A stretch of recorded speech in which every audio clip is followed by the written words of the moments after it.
नमस्कार, दूरदर्शन मध्य प्रदेश के इस विशेष समाचार bulletin good news Madhya Pradesh में आपका स्वागत है। सप्ताह की शुरुआत अगर सकारात्मक खबरों से होती है तो ये बेहद प्रेरणादायक होता है। हम हमारे इस खास बुलेटिन गुड न्यूज़ में आपके सामने लाते हैं ऐसी खबरें जो बढ़ाती है हौसला और विश्वास। गुड न्यूज़ के आज के अंक में बात होगी कटनी में कोरोना काल के दौरान अनाथ हुए बच्चों के साथ जिला कलेक्टर के आत्मीय व्यवहार की, तो बात होगी टीकमगढ़ के एक अनोखे साधक की जिन्होंने चावल के दानों पर रामचरितमानस लिख डाली, और वहीं बात होगी प्रदेश के गौरव पद्मश्री सत्येंद्र लोहिया की जिन्होंने शारीरिक विषाक्तता को परे धकेलकर अपने हौसले और हिम्मत से कामयाबी की एक बेहतरीन कहानी लिखी है। तो शुरुआत करते हैं आज के गुड न्यूज़ बुलेटिन की।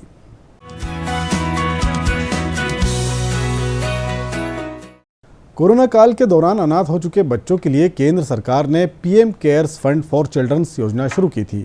कटनी जिले में विगत दिनों ऐसे बच्चों के लिए जिला प्रशासन ने प्रोत्साहन कार्यक्रम आयोजित किया।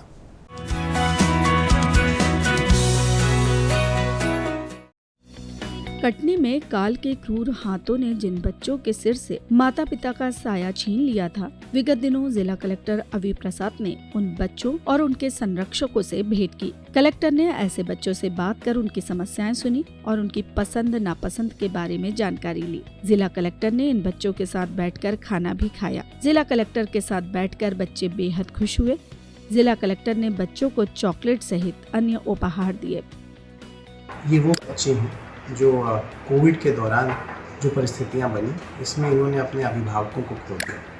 तो जिला प्रशासन न सिर्फ इनको आर्थिक सहायता देता है शासन के निर्देश के अनुसार, बल्कि समय समय पर इनके परिवारों से मिलकर इन बच्चों की प्रगति के बारे में, वो कुशल हैं इसके बारे में भी बातचीत करता है।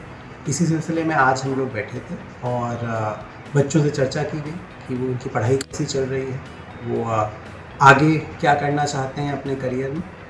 कुछ बच्चों ने अपनी इच्छाएं व्यक्त करी कि वो व्यावसायिक प्रशिक्षण चाहते हैं। उसके लिए हम लोगों ने तुरंत उनकी बात का संज्ञान लेकर समस्त व्यवस्थाएं करने का निर्णय किया है। अपने माता पिता को खोने वाले बच्चों की देखरेख पर कटनी जिले में विशेष ध्यान दिया जा रहा है। साथ ही इन्हें भारत सरकार की प्रधानमंत्री केयर्स फॉर चिल्ड्रन सहित राज्य शासन की कोविड-19 बाल सेवा योजना और मुख्यमंत्री बाल आशीर्वाद योजना से मासिक आर्थिक सहायता, शिक्षा सहायता और आयुष्मान कार्ड द्वारा चिकित्सा सुविधा मुहैया कराई जा रही है। जिला कलेक्टर अवी प्रसाद ने बाल हितग्राहियों के खातों में 7,04,000 रुपए की राशि का अंतरण भी किया। ये रेगुलरली हम लोग ये बैठक करते हैं ताकि हम ये सुनिश्चित कर सकें कि ये बच्चे जो हैं वो अपने अभिभावकों की कमी की वजह से जो है वो करियर में पीछे ना पिछड़े। अपने शासन की यही मंशा है कि इन बच्चों को, जो माँ बाप का ना होना एक दुखद अनुभव रहता है, पर हम ये प्रयास करते हैं कि इनको समय समय पे इनके साथ भोजन करें। हम लोग अभी जब पिछली बार बैठे थे तो इनको शैलवन पिकनिक भी ले गए थे और ये एक सामान्य प्रक्रिया है और मुझे लगता है कि हम सबको इन बच्चों को आश्वस्त करना चाहिए कि पूरा प्रशासन और समाज इनके साथ है। जिला कलेक्टर अवी प्रसाद की आत्मीयता और इन बच्चों के प्रति उनके स्नेह की बच्चों के संरक्षकों ने भी तारीफ की। कोरोना के कठिन समय में अपने पालकों को खो चुके इन बच्चों के लिए दुलार के ये पल अविस्मरणीय थे। कटनी से राकेश चतुर्वेदी के साथ bureau report, DD news Bhopal.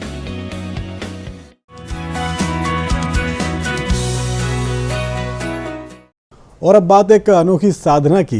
ये साधना कर रहे हैं टीकमगढ़ जिले के रहने वाले जीवन शर्मा, जिन्होंने चावल के दानों पर रामचरितमानस लिख डाली। भगवान राम की प्रेरणा से इस पावन कार्य को शुरू करने वाले जीवन शर्मा का ये कार्य इतना बढ़ गया कि उनका नाम book of the world record में शामिल हो गया। इसके साथ ही इंडियन बुक ऑफ रिकॉर्ड संस्थान के द्वारा भी उन्हें सम्मानित किया जा रहा है।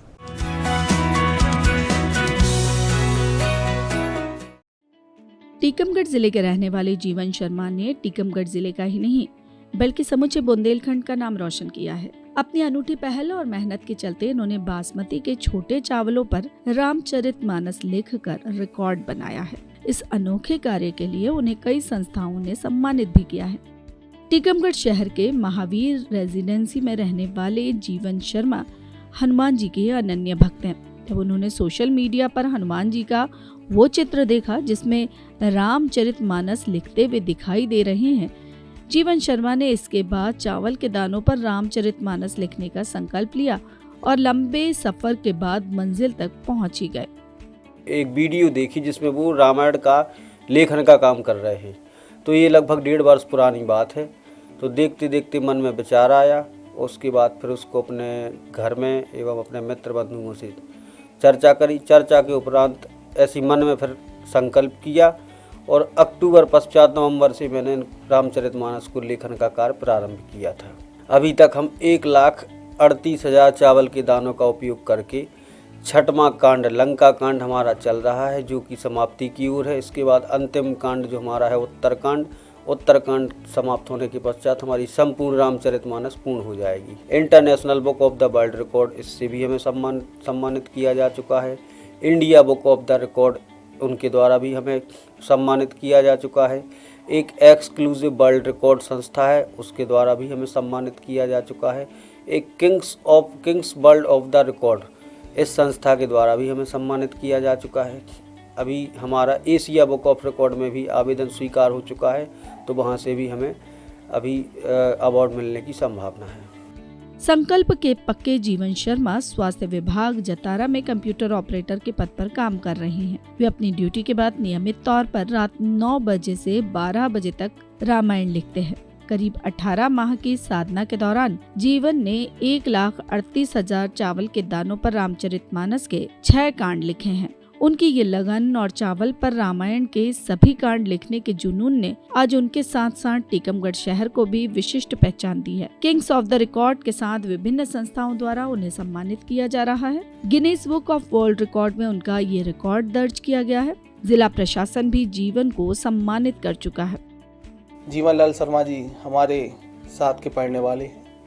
हम लोग 11-12 में साथ में पढ़े और हमें बताते हुए बहुत खुशी होती है कि हमारे मित्र जीवन लाल शर्मा जी ने जो इतना बड़ा चावलों पर ये रामायण लिखने का काम कर रहे हैं, इसके अंतर्गत इनको 4 पुरस्कार भी मिले हैं और इनका गिनीज बुक में भी इनका आवेदन स्वीकार हो गया है। उस पर भी मैं इनके लिए बहुत बहुत बधाई देता हूँ और मुझे बहुत गर्व महसूस होता है कि हमारे मित्र हैं जीवन लाल जी, हमारे साथ के पढ़ने वाले हैं। भगवान राम के व्यक्तित्व से प्रभावित और महाबली हनुमान के भक्ति जीवन अपनी धुन के पक्के हैं। राम भक्ति में लीन हो वे नियमित तौर पर साधना कर रहे हैं। उनकी ये साधना और धर्म के प्रति आस्था स्तुत्य है। टीकमगढ़ से सुधीर जैन के साथ bureau report TT news Bhopal.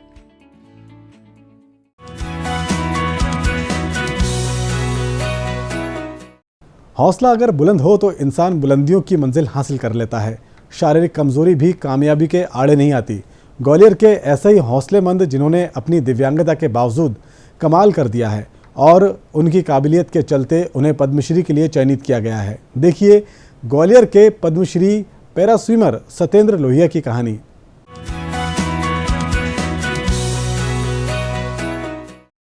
Gwalior के रहने वाले सत्येंद्र लोहिया जीवटता और संघर्ष की जीवित मिसाल है। शारीरिक अपंगता को नकारते हुए इस युवा ने आज दुनिया फतेह की है। पोलियो के चलते सत्येंद्र के पैर कमजोर थे। पैरों की दिव्यांगता को दूर करने के लिए सत्येंद्र के परिजन उन्हें उनके पैतृक निवास भिंड से ग्वालियर लाए, जहां लक्ष्मीबाई राष्ट्रीय शारीरिक प्रशिक्षण कॉलेज में उन्हें वाटर थेरेपी दी गई। यहीं से उनके जीवन में परिवर्तन आया।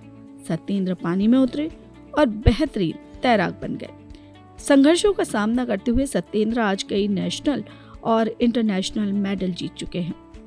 जीवन में संघर्ष व्यक्ति करता है तो उसे सफलता जरूर मिलती है। मैं भिंड के गाता गांव का रहने वाला हूं। वहां पर नदी बेसली है, तो वहां पर मैंने बचपन में स्विमिंग सीखी और मैं दोनों पैरों से 70% व्हीलचेयर बाउंड दिव्यांग तैराक हूँ। तो मैंने जीवन में जब स्विमिंग सीखी तो काफ़ी प्रॉब्लम्स आई जीवन में चलने में। फाइनेंशियली एक लोअर मिडिल क्लास से बिलोंग करता, बट मैंने कभी भी अपने आप को कमज़ोर नहीं समझा।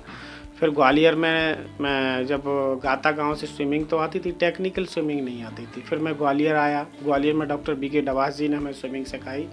फिर जो LNIP है वहाँ से हमने स्विमिंग सीखी। तो अभी तक हमने 8 नेशनल खेलकर 28 पदक अपने प्रदेश के लिए हासिल किए। 3 अंतर्राष्ट्रीय तैराकी प्रतियोगिताओं में भाग लेकर 4 पदक अपने देश के लिए हासिल किए। इसके साथ ही पहली बार हमने इंग्लिश चैनल अपनी टीम के साथ 12 घंटे 26 मिनट में क्रॉस किया 2018 में 24 जून को। सत्येंद्र लोहिया इंग्लिश चैनल और कैटलीना चैनल पार कर वर्ल्ड रिकॉर्ड बना चुके हैं। ये चैनल पार करने वाले वे पहले एशियाई दिव्यांग तैराक हैं। केंद्र और राज्य सरकार द्वारा सत्येंद्र को साल के सर्वश्रेष्ठ दिव्यांग खिलाड़ी और विक्रम अवार्ड से सम्मानित किया गया है। अब सत्येंद्र को पद्मश्री के लिए भी चयनित किया गया है। समाज में किसी को प्रॉब्लम शारीरिक रूप से कमजोर तो उसको एक सहानुभूति की नज़र से देखा जाता है। बहुत सी चीज़ें सहानुभूति, मैंने सोचा सहानुभूति से अगर कार्य चलाएंगे तो कोई समय से सहानुभूति से कुछ ही कार्य हो सकता है। अगर जीवन में संघर्ष कर दूसरों के लिए कुछ करना है, समाज के लिए कुछ करना है, देश के सहानुभूति नहीं, हमें सम्मान और प्रोत्साहन की ज़रूरत है। तो लोगों ने हमें प्रोत्साहित किया और मैं कहूँगा बहुत से लोगों ने ये भी बोला कि आपको प्रॉब्लम है, कैसे क्या करोगे, जीवन बेकार हो गया। तो मैंने सोचा नहीं, हम किसी भी कार्य करने के लिए जानते थे शरीर की ताकत नहीं, मन सोच होता है तो विश्वास कुछ भी कर सकता है।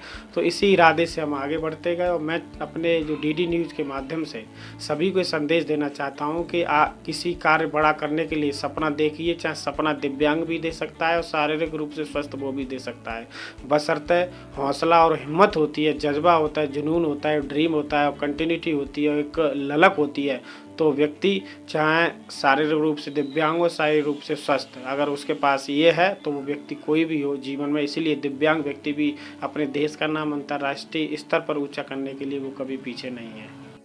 सत्येंद्र खेलो इंडिया मुहिम को एक बेहतरीन प्रयास बताते हैं। इस मुहिम के चलते अब गांव देहात के युवाओं को खेलों में अपना प्रदर्शन करने को मिल रहा है।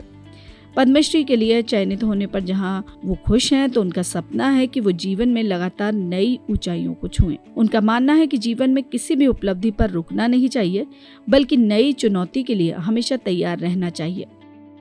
ग्वालियर से नवीन नायक के साथ bureau report, DD news Bhopal.